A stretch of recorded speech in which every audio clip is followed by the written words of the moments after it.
Praise be Jesus Christ. This is Matt Maloney, show producer for the Catholic Current, filling in for Father Mateg on this, the third anniversary of the show. On today's episode, we take a listen to some highlights from various guests over the last year. Links to each of the full episodes can be found in the show notes on our website and the podcast.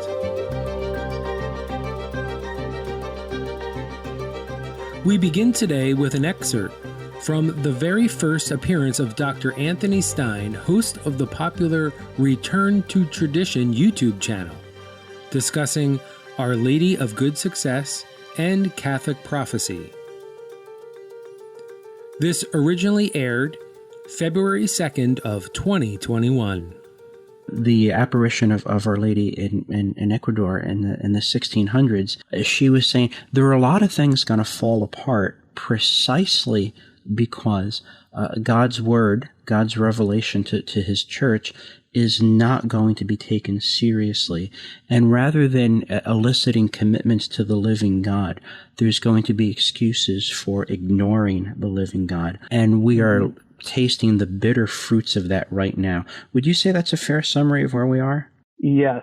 And this is why I think Our Lady of Good Success and any of the Marian apparitions from Our Lady of Guadalupe onward should really be looked at holistically. These are not really separate events. The same Virgin Mary providing warnings or signs of hope. Like, I have this hypothesis that Our Lady of Guadalupe is also a sort of a premonition of how the story will end, because it was, I believe, Venerable Bartholomew Holzhauer, who was a German priest, who talked about the 7 ages of the church. Mm-hmm. And the scholars who've looked at this concept of like the history from the time of our Lord through today being broken into 7 ages, where the 7th age is yet to come, and that we're at the end of, I believe, the 5th age, which would have started right around the Protestant Reformation and gone through to our time, where everything just begins to fall apart. Right. And if you look at the apparitions of Our Lady and the approved external apparitions from, visionaries, the Marie Julie Johannes and the Lois Erlmeyers and others of the world, you'll see kind of a hint of how this looks like it may play out, and none of it's good. None of it is good. Well, yes, there's part of the difficulty of confronting these approved apparitions of the church is that the clock is ticking. The consequences for failing to repent are dire, and yet it's not just God's going to lose his temper. I really mean it this time. There's also an element of hope, and there is reason for rejoicing that God's victory will be made known, and that element is made known even at the apparitions in Ecuador, isn't it? It is. There is the talk about how it'll be darkest just before the victory in the church, and we hear that message in most of the approved apparitions of Our Lady, but the road from here to there is very bumpy, to put it mildly. Mm-hmm. When you're talking about how this describes, like, how we're dealing or reaping this fruit now, there's a message, part of this message here I'll read for you. It says, To be delivered from the slavery of these heresies, those whom the merciful love of my Son has destined for this restoration will need great willpower, perseverance, courage, and confidence in God. To try the faith and trust of these just ones, there will be times when all will seem lost and paralyzed. It will then be the happy beginning of the complete restoration. In those times, the atmosphere will be saturated with a spirit of impurity, which, like a filthy sea, will engulf the streets and public places with incredible license. Innocence will scarcely be found in children or modesty in women. He who should speak seasonably will remain silent. There will be scarcely any virgin souls in the world. The delicate flower of virginity will seek refuge in the cloisters. Without virginity, fire from heaven will be needed to purify these lands. And it goes on and on like this. And that sounds like our times.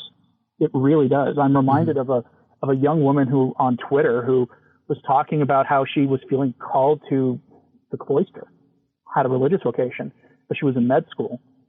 And she put on Twitter, asking how this could be, what she should do. And the number of Catholics who told her to finish med school was shocking. She finally decided on the cloister. and said that she'll be deleting her Twitter account if the Mother Superior requires her to do so. And I believe she's entering today, so I guess we'll find out. Right. She was one of the few Catholics on Twitter that was fairly well known who had a very pure presence, and so that's why I enjoyed following her. Mm-hmm. She would never say a spiteful thing about people, and it's souls like her that I'm reminded of that will seek the cloister, as in it says right here in this prophecy.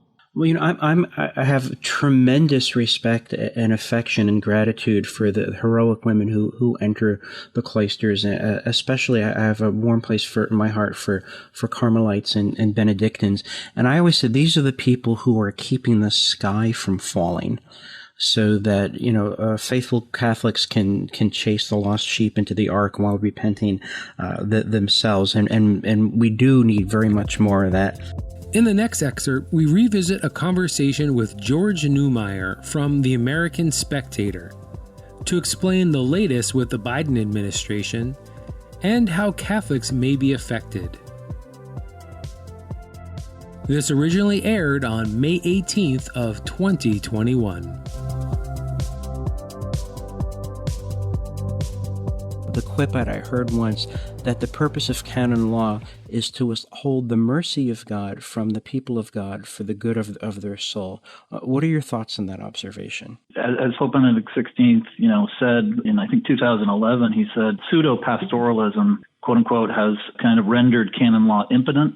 Mm-hmm. And by that, he meant that a view had developed which, pitted canon law against the good of the soul, as it were. And it made it seem as if canon law is an impediment to helping the soul, when in reality it exists for the sake of protecting the good of souls. And canon law is not contrary to the good of souls. It exists for the sake of protecting the good of souls. It's an instrument of salvation. And so the church can't set it aside. If the church sets it aside, then the church can't fulfill her mission to save souls. Because it was one of the works of canon law is to let people know when they're in danger and to offer them remedies, including sometimes some painful medicine, some bitter medicine, to make right what people have allowed to go wrong through ignorance or carelessness or worst of all, even malice. George, I want to shift the conversation in this segment, since we're talking about the present administration, which I was told for several months is going to be the bestest pal ever for faithful Catholics in America. The Department of Health and Human Services, as well as the Equality Act, has really taken up the cause of transgenderism. And they were restoring some executive orders from the previous administration to the Obama status quo ante that says that there cannot be discrimination on, and there's a whole list, including gender identity.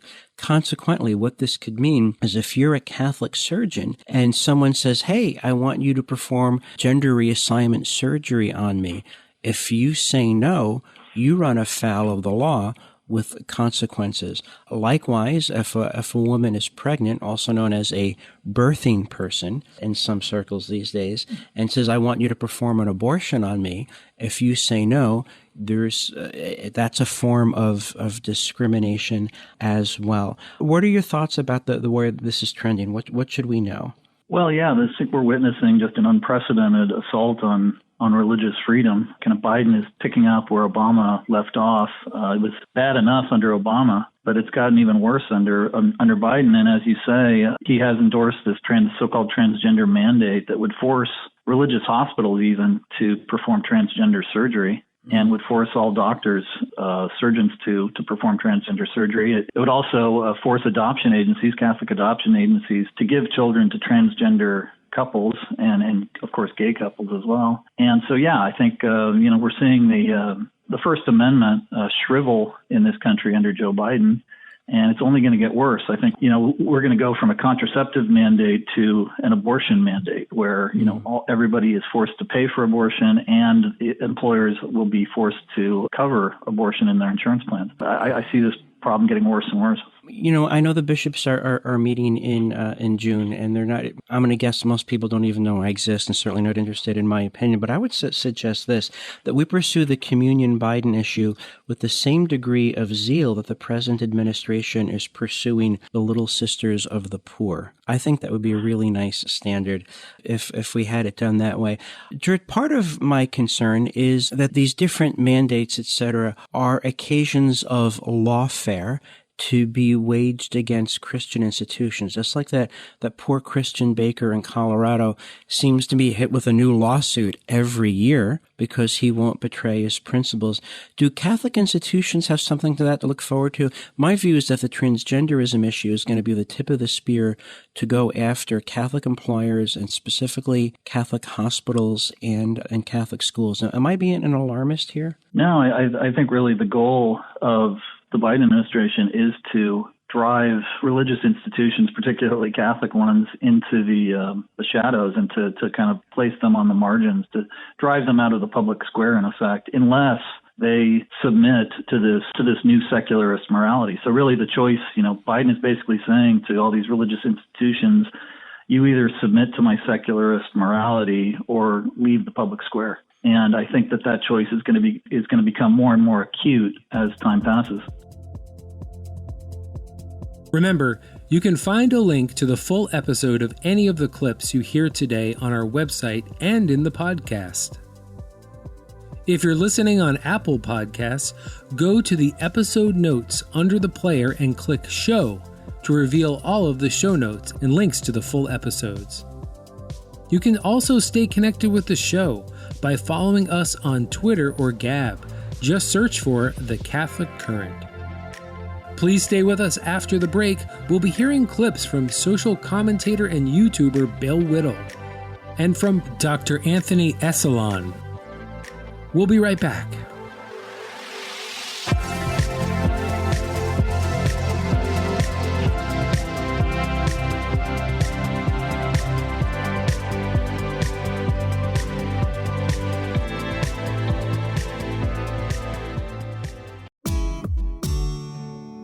The Station of the Cross thanks our financial supporters who have enabled us to broadcast Catholic programs for more than 20 years. As a nonprofit lay organization not affiliated with your diocese, our apostolate is listener-supported. Through your generosity, we're able to inspire countless listeners with the gospel message and help lead them to a parish to be spiritually nourished by the sacraments. Thank you for your continued support, and may God bless you and your family. You're listening to The Catholic Current with Father Robert Matej from the Station of the Cross Catholic Media Network. Stay connected with the show, our guests and topics, by following the show on Twitter and Gab. Just search for The Catholic Current. Praise be Jesus Christ. This is Matt Maloney, show producer for The Catholic Current, filling in for Father Matej on this, the third anniversary of the show. We begin the second segment with social and political commentator Bill Whittle. Father Matej has followed Bill for years and even used some of his videos in his classroom teaching. Bill Whittle and Father discuss how video games are affecting culture. This originally aired January 11th, 2021. Couldn't a case be made that there's a shadow side to video games? I mean, certainly the best-selling video game by far is the franchise of Grand Theft Auto, where you get points for murdering prostitutes and for stealing cars and shooting at police officers. Where does that fit into your thesis about real entertainment is conservatives, and that video game culture can be the tip of the spear for a conservative renaissance? Well, there is no way to modify what I'm about to say. There is an enormously destructive side to video games. Grand Theft Auto is the prime example of that. When I was making this case, I took some video from online of players playing Grand Theft Auto. And you'll see a guy walking down the beach. The graphics are very realistic. As a matter of fact, it's actually Santa Monica Pier. My wife and I have had dinner in the restaurants where some of these giant shootouts have occurred. And I showed people videos of what was undoubtedly a teenage boy walking down the street and just beating women to death with a baseball bat. And people just gasp, and rightfully so. They should just gasp. There are different kinds of video games. Grand Theft Auto is kind of the best of what's called a sandbox game.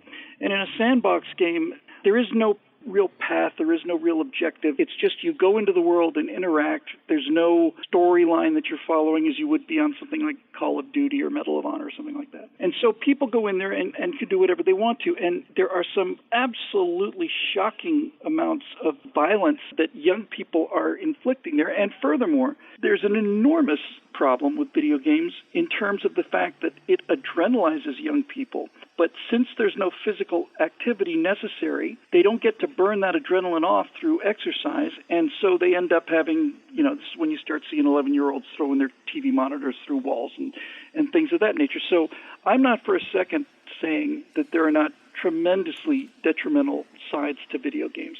And what I think we find is that the players who are the most likely to be really damaged by the violence, or at least get lost in it, maybe is a better way to put it, tend to be kids who never had any real family instruction and especially father instruction. They've never had anybody who they respected and loved sit down and tell them your instincts for violence as a young man need to be channeled and they need to be put to use defending the innocent and maintaining order and protecting the weak rather than inflicting harm on people.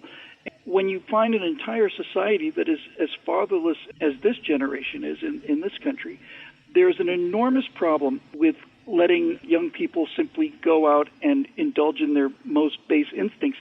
But with that said, Father, the majority of storyline video games, like a Medal of Honor game or something like that, you progress through a story, and the person who's kind of leading you through the story, in most cases, is a father figure. It's a strong male figure, and he's basically saying, you messed up on this one, kid, or you did better on this one. And he is becoming basically the person whose approval you're trying to win. These characters in the game are traditionally not only masculine, but just like hyper-masculine, huge guys with huge square jaws, and none of the, I'm just going to use the term as shorthand, but none of the soy aspects of modern real-world culture has penetrated here. They are looking for fathers, and they're looking for fathers to tell them what's right and what's wrong, and they're looking for a chance to show their fathers that they are good people doing the right things. And as a general rule, I think the good outweighs the bad. But there's no denying that unsupervised kids, especially unsupervised kids who've never had any sense of a father figure instructing them on violence and control of violence and strength and all of those things, that is a real genuine danger.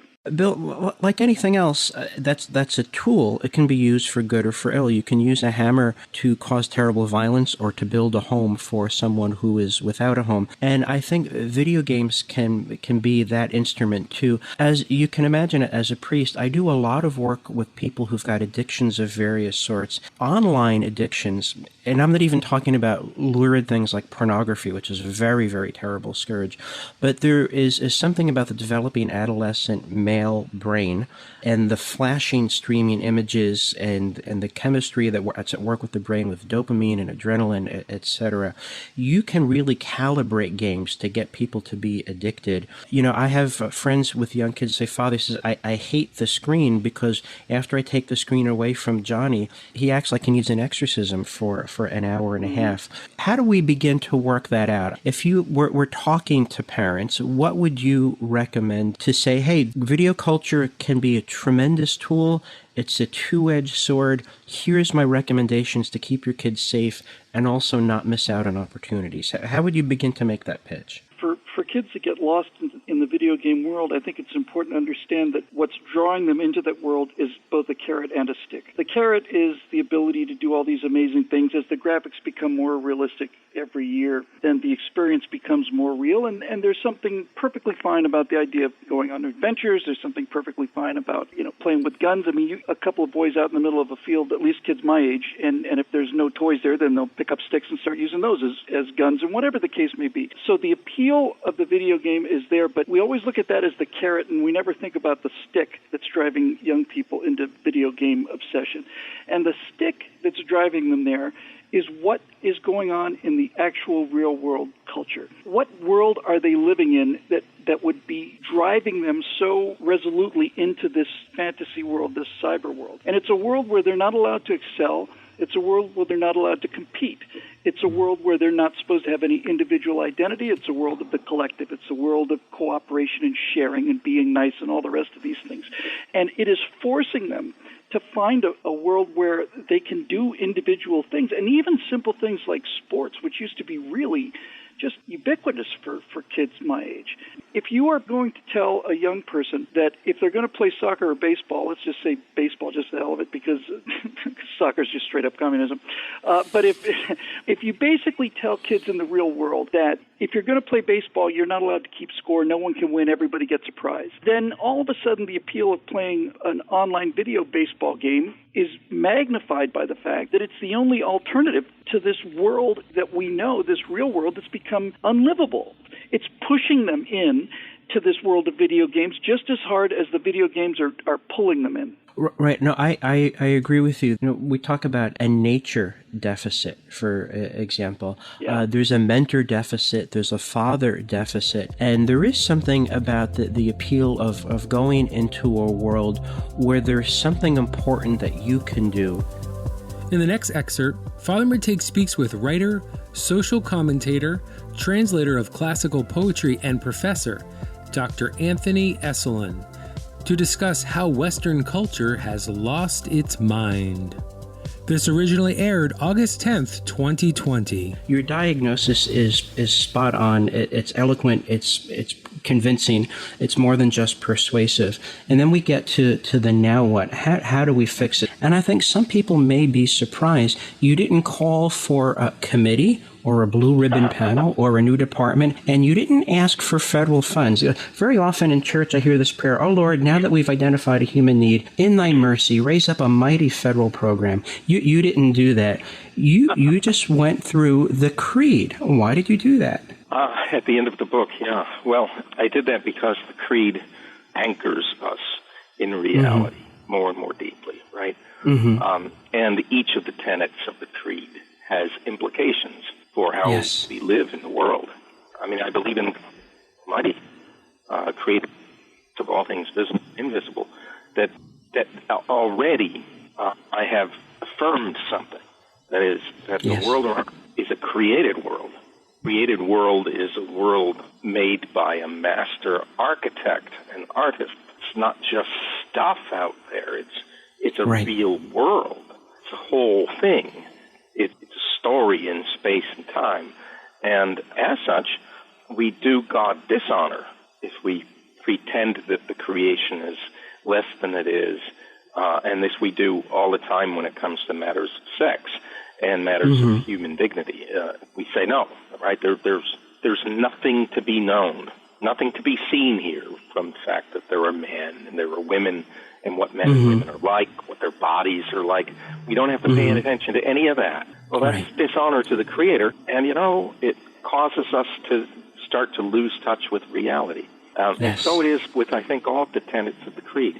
They bring us deeper and deeper into what's real. And when we lose hold of the tenets, we begin to lose hold of reality, and vice versa. You lose hold of reality, and the tenets become mere intellectual notions to you and not living, vibrantly real things. See, I think what you did here, I think St. Anselm would recognize fides quaerens intellectum, faith in search of understanding. When we endorse the creed, we entail a worldview and a metaphysics and an anthropology and an ethics. And if you look at the history of the people who lived it, which is the lives of the saints, it makes sense. These people lived glorious, dignified, truly humane lives. And we look at the people who absolutely rejected them, and they were miserable people who spread the misery around. I mean, think of what an awful person Karl Marx was, for example, or Jean-Jacques Rousseau. I'm afraid, Dr. Eslin, if you're publicly endorsing the creed and you're a public intellectual, you're never going to be invited to sit at the cool kids table. Why are you willing to pay that cost? Oh, gosh, the cool kids table is boring and dull. Nothing really intellectually hot goes on there. In fact, I've said for probably 25 or 30 years now that if you want a really rousing discussion about anything social, you'd be better off going to a bar and sitting at a bar stool and having a conversation with the local truck drivers than going and sitting in a faculty lounge. Oh, my goodness, yes. Friends, our guest today is scholar and man of letters, Dr. Anthony Eslin. He teaches literature at Magdalen College. We're talking about his important book called Sex in the Unreal City, The Demolition of the Western Mind. So I agree with you. The Cool Kids table has nothing to offer. Again, I have to ask, where do we go from here? I attended a public talk a couple of years ago that you gave in Massachusetts, and you rejected the phrase evangelizing the culture. You say, we have no culture. We're in a sewer. I'm inclined to agree with you. What are the steps out? What are the glimmers of light that say we should be going there? Let's think about things that cultures really have, right? Mm-hmm. We'll take music, for example. Cultures have music. Where's ours? Ours is garbage. Where's that fund of great hymns that everybody knows?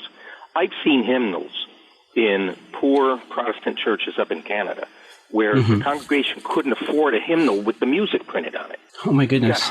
You may have got 500 hymns, but you only got the text. It didn't matter because the melody was prescribed for each one of them, and you knew the melodies.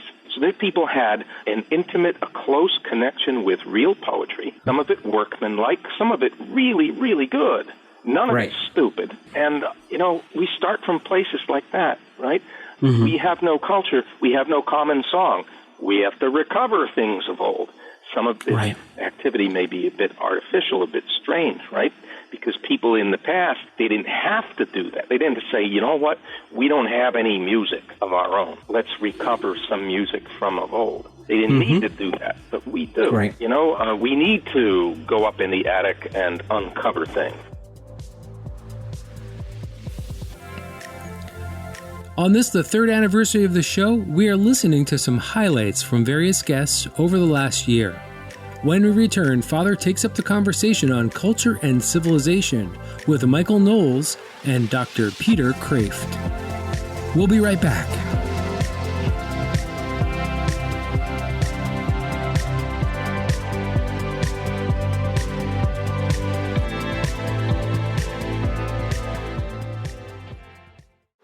This is the Catholic Current from the Station of the Cross Catholic Media Network. Catch up on an episode you've missed or share them with your family or friends. The Catholic Current is podcasted wherever you enjoy listening. Apple Podcasts, Google Play, Spotify, Stitcher, TuneIn, and the iCatholic Radio mobile app. Praise be Jesus Christ. We are celebrating the third anniversary of the Catholic Current with some highlights of various guests from the last year. We pick up the conversation with Michael Knowles, who asks the question, who is trying to control speech and who is going to help preserve our culture?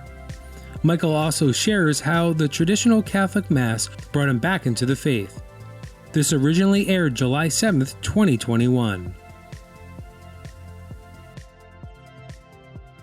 Michael, I'm a Jesuit. I take spiritual warfare very, very seriously. Not only individuals, but communities, cultures, civilizations are being contested for, and I can say that without being a dualist. I want to quote here something that you had in the end of your book from George Bernard Shaw's play called Back to Methuselah, where the serpent instructs Eve, and he says this to Eve, "Listen, I will tell you a great secret. I am very subtle, and I have thought and thought and thought, and I am very willful and must have what I want. And I have willed and willed and willed, and I have eaten strange things, stones and apples that you are afraid to eat." That's a chilling line. Why did you incorporate that in this book on politics? I incorporated that because George Bernard Shaw was a very misguided man, but he was insightful in the ways that he was misguided. Oh gosh, yes. Famously good friends with G.K. Chesterton, and yet Shaw himself was an atheist and a socialist. And Shaw's play, Back to Methuselah, actually is the source of one of the most popular lines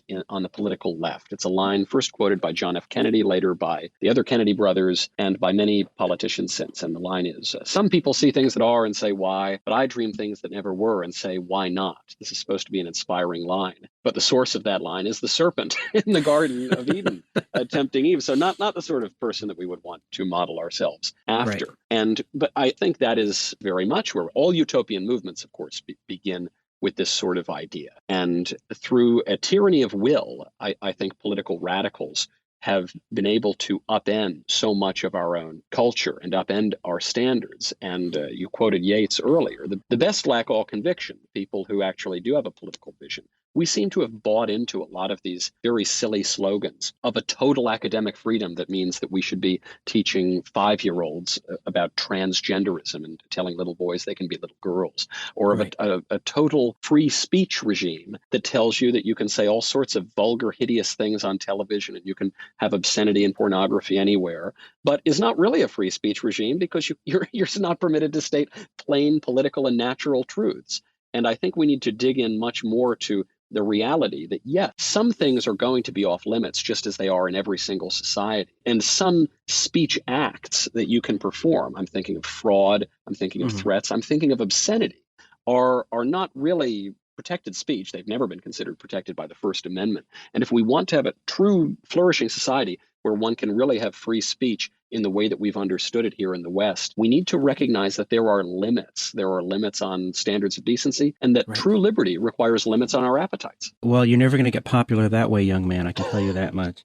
I want to make a bold statement and get your reaction to it, Michael. We do have to start by stating the obvious. Do good and avoid evil. Men are men, women are women, men and women are made for each other. But then we also have to state the indispensable. And the indispensable, and this is from 40 years of studying philosophy and theology, the indispensable is God.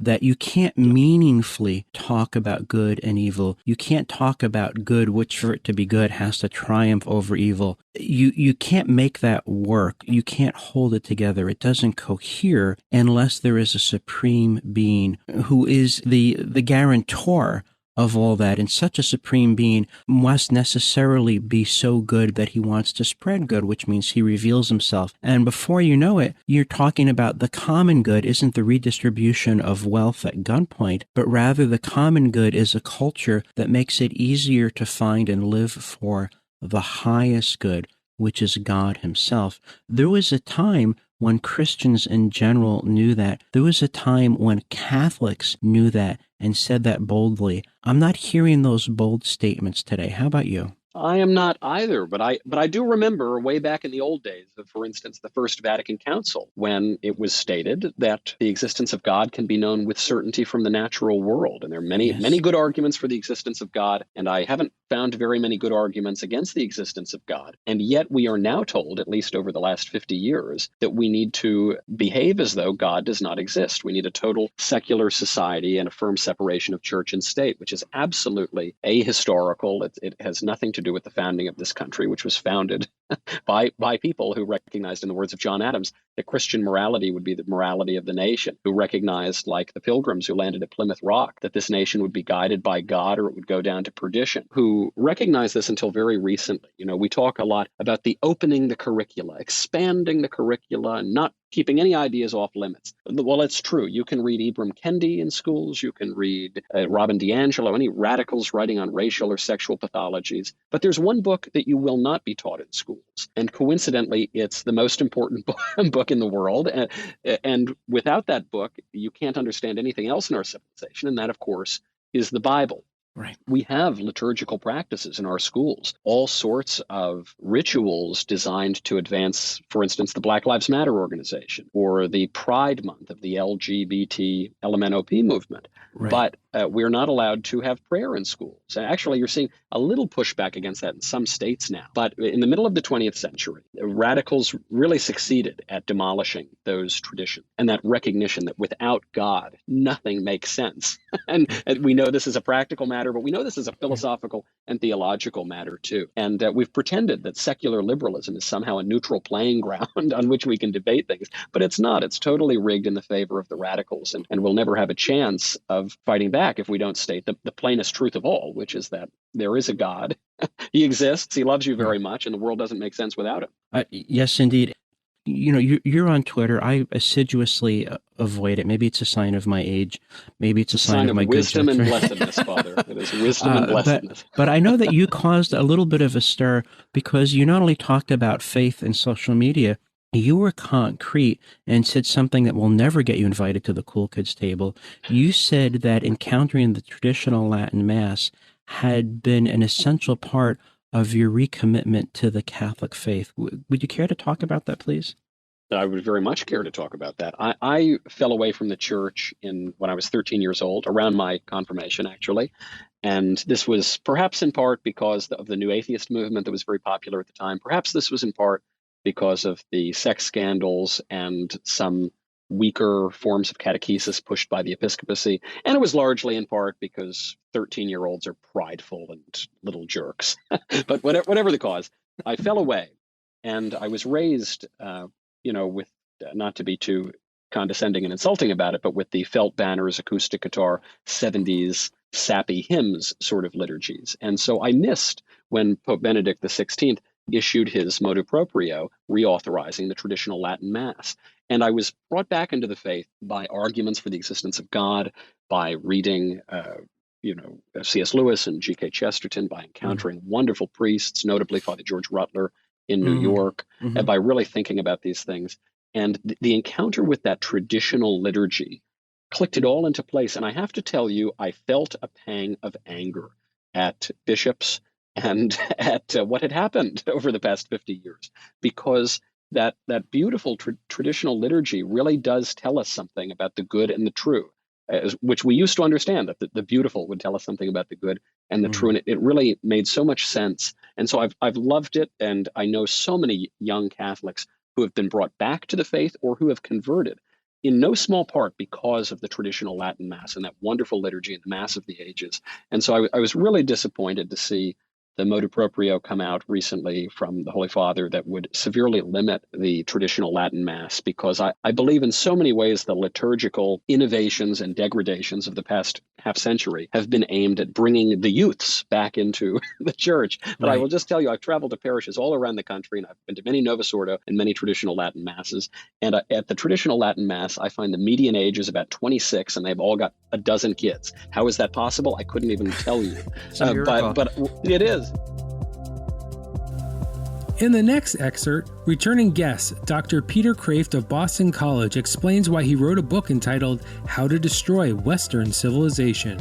This originally aired May 17, 2021.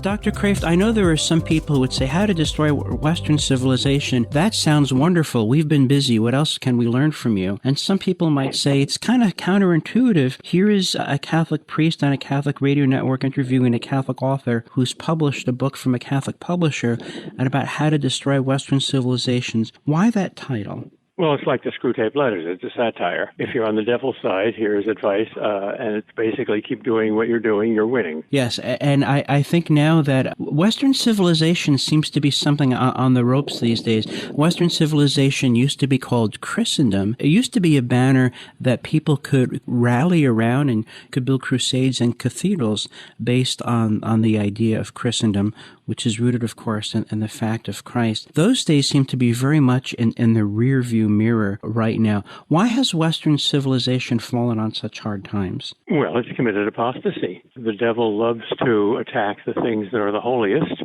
which is why the two premier objects of the devil's attack nowadays are women's wombs and the Catholic altars, because those are the two places where God performs continued miracles. So Western civilization is special, and the devil hates it specially and concentrates his forces there. Even before the Culture War, Gandhi asked, "What do you think about Western civilization?" replied, "It would be a nice idea." Yes, I'd heard that too. It seems that nowadays Western civilization is a dirty word, especially because Western civilization has so much of its roots in Europe. And unless you're talking about the godless European Union, Europe is a bad idea. It has something with colonization and so on. All this seems to me to be based on some rather foggy understanding of history. What's your take on that? You could say I'm also anti-European, because the European Union is probably the most secular and the most anti-Catholic political institution in the world today, but they mean the opposite. It strikes me as the same sort of irony that emerges from people's mouths when they say, "I don't want to bring children into this terrible world." And I say, "Why is the world so terrible?" And they usually say, "Well, because it's so religious and oppressive and racist and whatnot." And I say, well, you realize it's less religious now than ever. As far as racism is concerned, you find that mainly among people like critical race theorists. And if you're talking about comforts and security in the world, we have a world that's unparalleled in medical and technological advances and life expectancy and healthcare and all the rest. What a terrible world. You mean it spiritually or physically? Physically, you're simply wrong. Spiritually, you're on your head. Friends, we're talking with Dr. Peter Kreeft of Boston College. Dr. Kreeft, if I wanted to find the cultural abyss, where should I look? If you want to find the effects, look almost anywhere. Look on the faces of the ordinary passerby in any major American city. If you want to diagnose the cause, that's a little more demanding. And I would say focus on a certain doctor, Dr. Rock, who discovered a certain pill, which is the only pill in history which has no name except the pill, like Aristotle is the philosopher. And that enabled the sexual revolution. The sexual revolution enabled the destruction of the family, and the family is the one and only necessary foundation of all healthy and happy civilizations. Yes, of course. And we seem to be committed to forgetting and obscuring the obvious. There was some very public adherents of a particular political party who, on what used to be called Mother's Day, congratulated people who were celebrating Birthing Day. I have a little sympathy for those who want to use the word birthing day, because coming to birth is quite an achievement nowadays, a woman's womb being the single most dangerous place in the world, because 1/3 of all the inhabitants in it are murdered before they can be birthed. Yes, but that's probably not what they mean. No. Alas, no. Some of my best friends have given birth, and they assure me, and I'm certainly inclined to believe, it is an act of profound heroism and generosity to undergo that. But it seems now that anyone who wants to call himself a man now is a man, and whoever wants to call himself a woman is now a woman, and perhaps even anyone who wants to call himself a Catholic is a Catholic in good standing and can receive Holy Communion worthily. It seems to me that we're in a time of really frightful confusion. You can find a link to the full episodes of any of the clips you heard today on our website and in the podcast. After the break, we explore Father's most recent endeavor entitled Let's Talk About This. Please stay with us.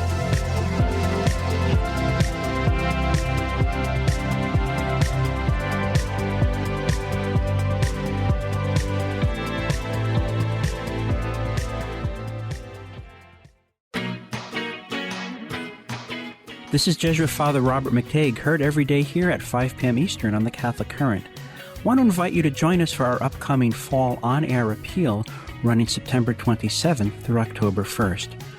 Our theme this fall is St. Joseph, Pray for Us. And in this year of St. Joseph, we're asking you to support our work of Catholic radio. Studies show that 31% of listeners have returned to the church because of Catholic programming, and 94% say they are more spiritually engaged when they listen to Catholic radio. We need your help to keep this good work going. You can give right now or join us on the week of September 27th. Call us at 1-877-711-8500 to donate, 1-877-711-8500, or go online to thestationofthecross.com.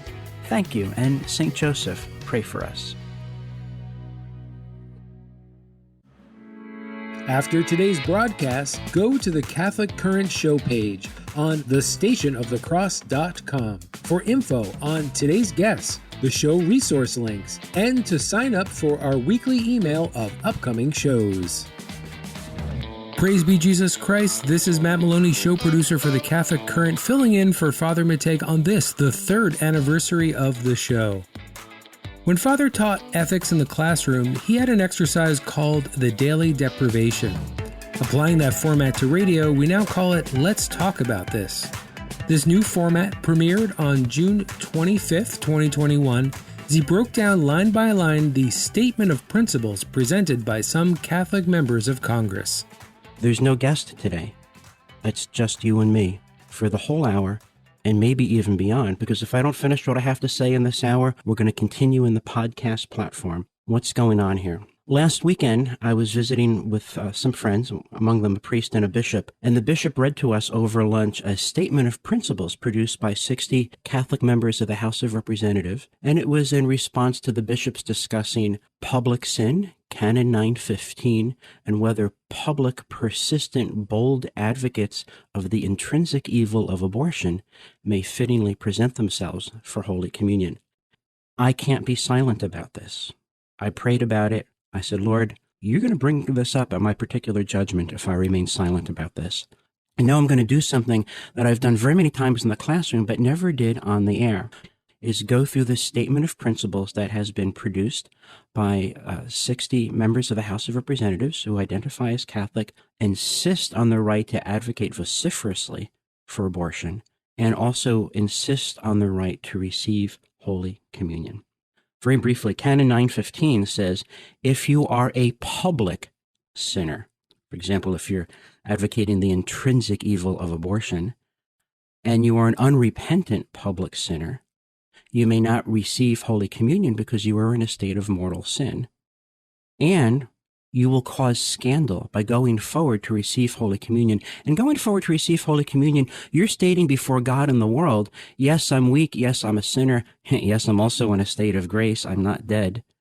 And I need the help of the Eucharist. And I declare before God and man, I am in harmony with what the Church teaches, and I reject what the Church rejects. If you are persistently promoting abortion, if you can't even support the Born Alive Protection Act to provide health care for children who have the temerity to survive their own abortion, then you certainly do not hold what the Church teaches, and you certainly do not reject what the Church rejects. So when you present yourself for Holy Communion, in that case, you're simply telling a lie. We're asking you, don't lie. Don't lie at the altar of God. Don't lie at the foot of the cross. Don't lie in front of us. It's not good for you. It's not good for us, and it dishonors God. My late great mentor, Paul Weiss, said that good teaching should be the sound of an honest man thinking out loud. And that's what I'm going to do for this hour, and if need be, time beyond. I don't have lecture notes.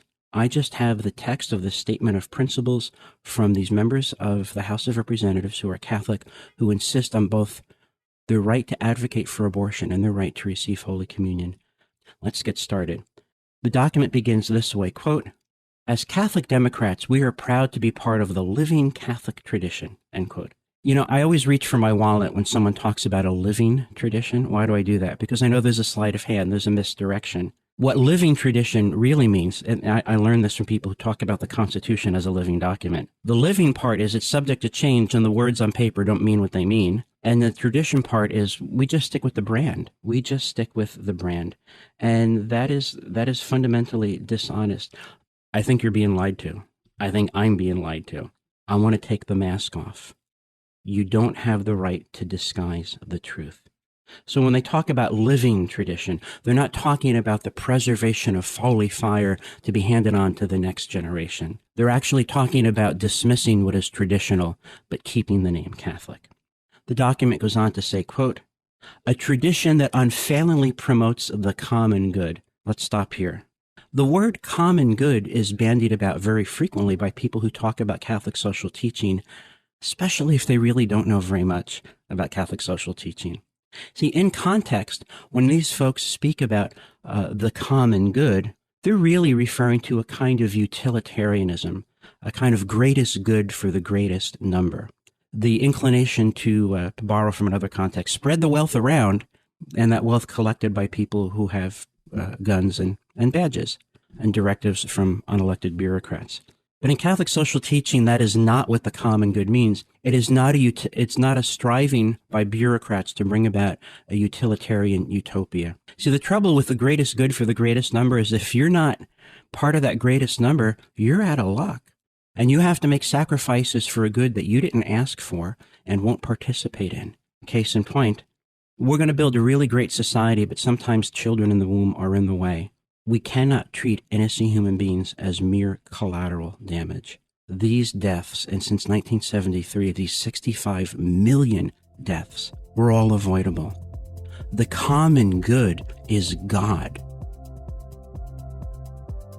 We wrap up the show today with another Let's Talk About This clip from an episode that resonated with listeners as Father Matej explores the question, is the traditional Latin Mass good for priests? Is the traditional Latin Mass, the Mass of the Missal of 1962, the Usus Antiquior, the extraordinary form of the Mass, is it good for priests? Now, I ask that question because the traditional Latin Mass has been in the news in the past month because of the recently promulgated motu proprio from Rome, effectively restricting access to the traditional Latin Mass. But here's a question I haven't heard asked by anyone. What's good for a priest? What does a priest need? For his sanctification, for his union with Christ, for his identification with Christ, for his ongoing conversion for the sake of the mysteries and the holy people he serves. What's really good for him? So here's what I'm going to do. I'm going to walk you through elements of the Old Mass that are not replicated in the New Mass. I'm going to describe what tradition has identified as beneficial for the priest. I'm just going to give testimony about my experience as a priest, having been offering that Mass for about 7.5 years now. I know a lot of people say, I like this, I don't like that, and that reduces the worship of the church, the worship of the living God on behalf of the church, the bride of Christ before her bridegroom. It reduces it to a consumer product, to preferences. And when I say that certain things are good for me as a priest, it's not a question of whether or not I like it or prefer it. It's just that I know that as a priest who is also a sinner, I need to be purified. I need to be purged of my self-will, and I need to be immersed in my identification with Christ as being in persona Christi. And I want to show you how there are elements in the Old Mass that facilitate that. If you've ever been in a sacristy right before Mass, you very likely have seen this more than once. Father rushes in at the last minute because he's a busy man. There are people pulling at him as he goes into the sacristy. He's throwing on the vestments, double-checking directions. Does everyone know their parts? Who's doing this? Who's doing that? And then we rush into the sanctuary for the beginning of Mass. And I will confess to you, more than once, I have been that priest. There are elements of the Old Mass that are designed to preclude that. First, it encourages silence in the sacristy, which I would certainly welcome. And then you start with a series of prayers as you put on your vestments, starting with the ritual washing of hands, a desire for purification, an inclination to have the dirt of the world, the flesh, and the devil wiped off. And then there is a prayer for each vestment. You think of Ephesians 6 and putting on the whole armor of God, of preparing for battle. You know, so many adventure movies and action movies, there's a scene before the climax where the hero is strapping on his weapons and his sword and his armor and so on. And to have that sense of, I am about to enter into a profound spiritual combat. That slows me down, that sobers me, that makes me focus. Now, having said that to you, can you really say to me, no, Father, it's better for you that you do not have that? Remember, links to each of the full episodes that we heard excerpts from today can be found in the show notes on our website and the podcast. Please share this episode with your family and friends, and be sure to join us each day for more compelling conversations. On behalf of Father Matej and all of us here at the Station of the Cross, please keep us in your prayers, and thanks for listening.